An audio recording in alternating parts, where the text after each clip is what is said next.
Welcome to a special episode of the Capital Gains Tax Solutions and Expert CRE Secrets podcast.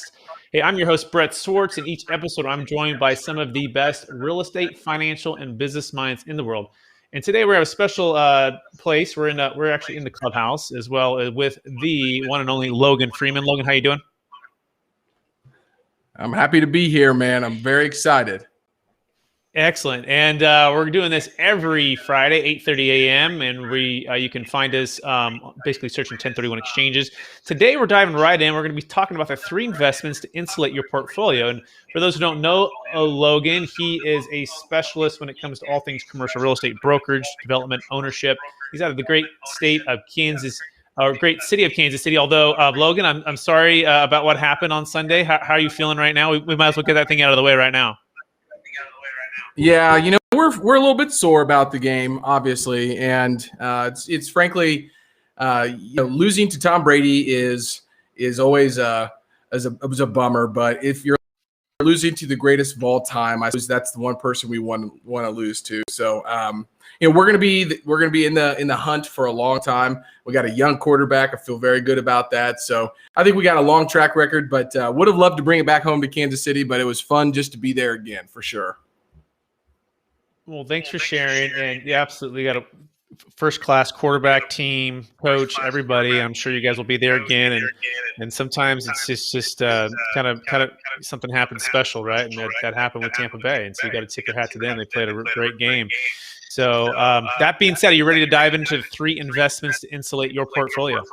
Let's do it, Brett. So the first thing we're gonna talk about is a little bit about diversification, because you think about diversification, usually it's around the stock market and your stock portfolio, which is important as well. But I think that, diversification, you can also think about in the commercial real estate side of things. And so, first, I think I'll talk about why a diversified real estate portfolio is better than a diversified stock portfolio. And the role of diversification in passive commercial real estate investments is a little bit different than the role that it plays with stocks, because the end game is different. The objective of investing in passive commercial real estate investments is to compound your wealth, not to merely maintain a certain level of return. So when you think about passive or active commercial real estate investments as a part of your wealth building machine, it feeds off the cash flow from a portfolio of investments.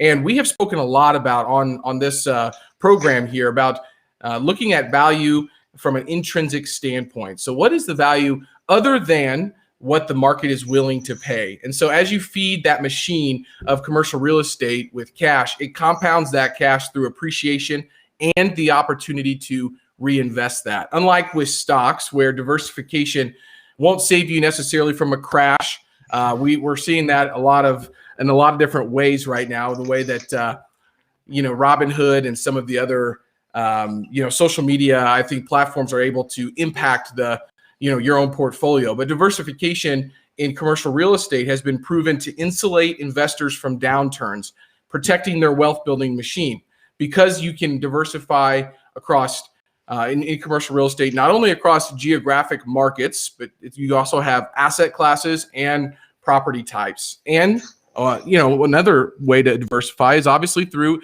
different investment strategies. So you have value add, or you have more stabilized opportunities. So the right mix of those properties will ensure uninterrupted cash flow, or at least give you a lot more diversification. So, the biggest thing that I wanted to make sure that we talked about was, when you have the right assets in the right markets, your income may dip with some of those assets. Like, for example, we have 2 hotels here in the Kansas City market. Obviously, we saw a big dip in our income on those assets in our portfolio, but we also have quite a bit of multifamily. We also have office. So, some of those came to a screeching halt, but others performed very well. And so I think, frankly, it's because people obviously didn't stop needing housing, and businesses didn't need to stop having places to conduct their businesses overnight. But it's a big piece of that. And what I wanted to also talk about was, commercial real estate being illiquid, meaning owners do not unload them in a crisis like with stocks and driving down their values. So I think we saw that in 2008. The latest pandemic-induced crisis has taught us not only that markets are not all markets and assets are equally affected by downturns. Some are more resilient than others. The Midwest, the Southeast has been performing very well on the commercial real estate side of things, in particular, the multifamily side. But the key is that you do not have to have all of your eggs in one basket when it comes to commercial real estate investing. So any questions or thoughts on that, Brett, before we get into the 3 different ways to insulate your portfolio? Sure. A few things stick out, and thanks, Logan. Build the machine first and then cash flow, right? So you want to, whatever that machine might be, right? And most of the time, multifamily, value add, mobile home parks, senior housing, or something that assisted living, something that's going to cash flow massively and be able to, pay you an additional income stream, right? Of course, you're going to get the depreciation as well as a part of that. And then maybe even diversify, like you're saying, out of different product types. And in particular, some of them are going to be value add, some are going to be more stable. And so I think that's a great way to look at commercial real estate investing. Is that a fair summary, Logan? Absolutely is. And, also we're in a point right now where it gives you a really great opportunity to look back. And what I mean by that is simply look back to, the last 12 months. And you can look back across asset classes, and you can also look back across geographic locations. And so I've been doing a lot of studying, not only on the target markets that we're in, but also the asset classes and the investment strategies that we are in. So for example, I've been reading some articles talking about the Class C multifamily market, where, you basically have a property that is still pretty market rate affordable, but it's very difficult to develop new product today with the cost of construction and labor that is going to allow you to have rents that stay affordable unless they are developed using a low-income housing tax credit development or some other strategy, which is a completely different conversation. And so you're able to look back during COVID, see how the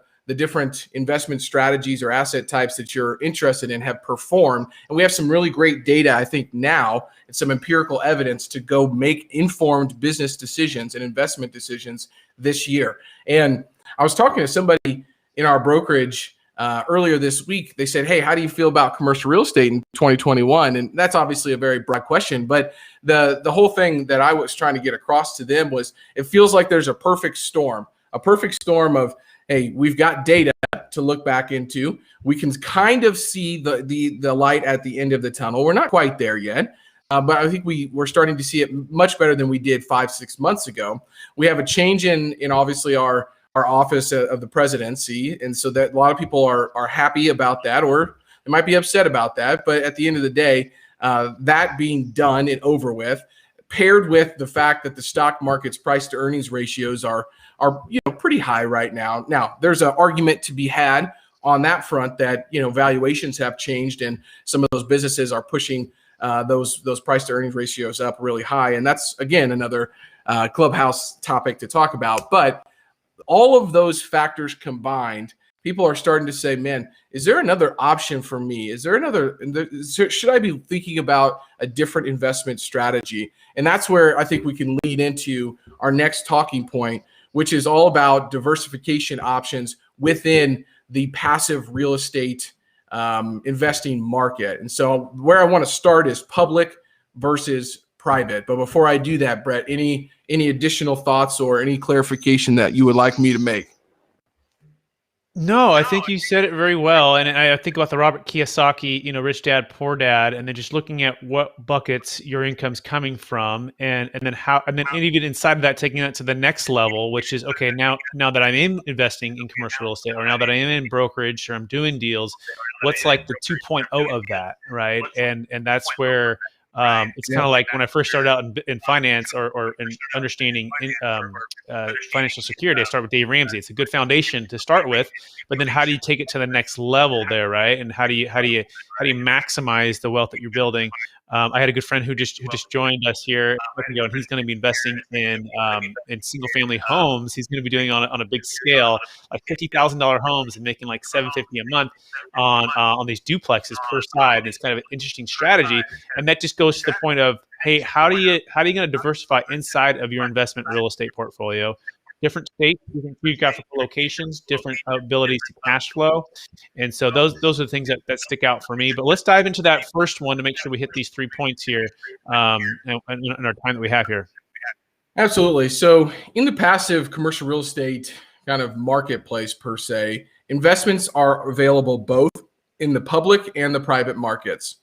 So let's dive into how they stack up against each other in terms of diversification and the ability to withstand market downturns. So in the public, you have REITs, or real estate investment trusts, that are the principal investment option. In the private markets, you have real estate syndications and private equity that are two different alternatives. Fund structures, single asset syndications, Delaware statutory trusts. You have all these different types of options in the private markets, and some of those are public as well. But let's dive into the pros and cons of real estate investment trusts. So, the pros of these are, because REITs are publicly traded, investors can buy as little as one share of an individual REIT or the stock of that REIT, and theoretically, investors could buy multiple REITs without huge capital outlays to diversify their portfolios. On the flip side of the coin, you have the cons, right? So since they are being traded publicly, that can cause volatility by correlating to the entire market. So in a crash, REITs will not be insulated. So moreover, in a downturn, management always gets paid first. So that's the first kind of bucket, is the REITs. It's available to a lot of people. You can get exposure to those, and you can buy as you want or you want, and you have the opportunity to diversify that volatility that the stock market. You're still going to have that with a REIT to an extent, and so that's the first option, is the REIT. Now, can I add one more to that? And maybe you're going to get this on the private side, but just no depreciation, right? So one of the number one reasons to own investment real estate, and it makes it very unique to just about any other asset class, is the ability to depreciate. So the REIT side is publicly traded, right? Therefore, in the way they structure it, you're not getting any depreciation. So if I put $1 million into a REIT, although it could be some fancy, nice real estate, guess what? I'm losing out on one of the number one reasons to invest in investment real estate, and that's depreciation. So dive right into that on the private side, Logan, for us. Absolutely. So we're going to jump into syndications. So syndications are ubiquitous, right? So investments are available across every state, even offshore. My buddies do things not here in the States, and across all asset classes and property types. The opportunity for those investors to diversify through syndication is easily accessible. I think on that point, it is a relationship-based game. So you have to do some work and some due diligence up front to be able to get access to those different types of investments. And so you have to make concerted effort to reach out to those folks. But additionally, because of a waterfall compensation structure that's usually pretty common in real estate syndications, investors come first, meaning there's usually a preferred return and then there's a promote structure above that. So basically, hopefully the sponsors that are evaluating investing with are tied to the performance of the asset. But in a downturn, even if profits are squeezed, investors will typically be the first ones to receive distributions. On the flip side of that, the cons of a syndication, one of the main ones is, in the hands of the wrong management, syndication can be absolutely risky. And so I always talk about folks need to find the right jockey that they feel comfortable with.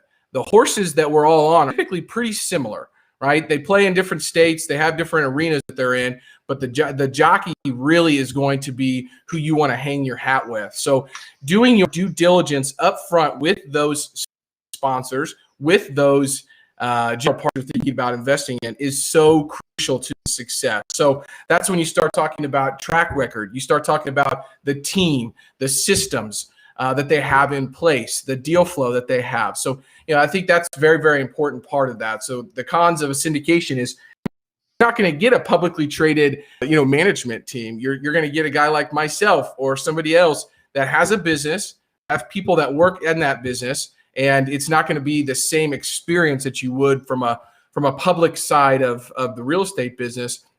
But you're probably going to have better returns, and you're not going to be subject to the market. So my name. guess my number one takeaway here, Brett, on this point is just you really got to do some serious work on the front end when you're talking with the people that you're looking to invest in. 100%. And also, you're going to get depreciation on that too, right? Whether you're a GP or an LP on that private deal. This is the beauty of going in. And I've invested multifamily, Yep. assisted, senior housing, assisted living, and other assets as well. You're getting that depreciation, and that's big, right? Because you don't want to pay any more in taxes for every dollar that's coming in if you can have it depreciate. And a lot of these do cost segregation on these deals, and you may get, let's say you put 100 grand in, you're getting, I don't know, let's say $10,000 to $15,000 that first year, but you're paying zero tax on that because all of it's been depreciated on an accelerated basis. So that's powerful. But we're running out of time, so we want to go into 2 and 3. So what's number 2, Logan? Okay, so the first one was REITs, second one syndications. The third one we have here is private equity, which isn't talked about as much. So the pros of private equity firms invest in other private companies that invest in real estate, not in property. So the benefit of investing in the right private equity firm with a diversified portfolio of private companies in multiple markets and asset classes is that reduces the need for the investors to invest in multiple companies themselves to diversify. And so this is a little bit of a different beast and a little bit of a different ball game. It's not necessarily on the real estate side of things. While those private equity firms can have holdings in real estate firms, they also have a lot of holdings in operating businesses. The cons of getting into private equity firms is typically the cost of entry is much higher than syndication. So sometimes these start at 200. One thing that's been really interesting to me with the silver tsunami of all the baby boomers that own businesses is getting the opportunity to these private equity firms that are actually purchasing these portfolios and overseeing the management of it. Just should be on people's radars as an investment strategy going forward. So now let's break this down to what area, Logan, you like best, and perhaps how you help somebody decipher what amount. Let's say I'm I'm in my 30s or 40s. I've amassed $200,000 to $500,000 of wealth, and I've got about $100,000 of liquidity. I have a high risk tolerance, Logan. What would be your suggestion here? And a good understanding of commercial real estate, right? What would you be suggesting? Yeah, I would say two things. The first being the fact that I like to start from a market standpoint, and so here's the deal. Like a lot of folks have issues investing out of the geographic location that they live in the commercial real estate industry. But you have to look beyond your local market and your core competency, because many folks live in great states to live in, but not great states to invest in. And so you have to make syndicators with those brokers that are connected to those new markets that you're interested in. So there's some great resources out there to be able to understand markets. What I can speak to, Brett, and why we have, I think, continued to have some success is we're not generalists. We're very much on the specialist side of things. So we're focused on Kansas City, and we're focused on commercial real estate, really neighborhood retail shopping centers and multifamily. Everything else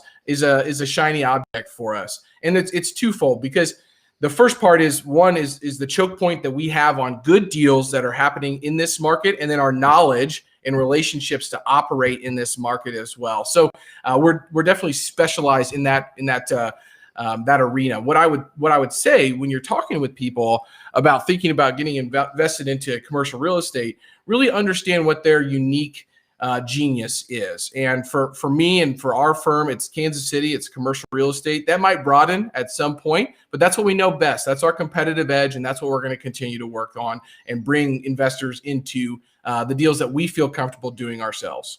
So that's that's how I would break that down.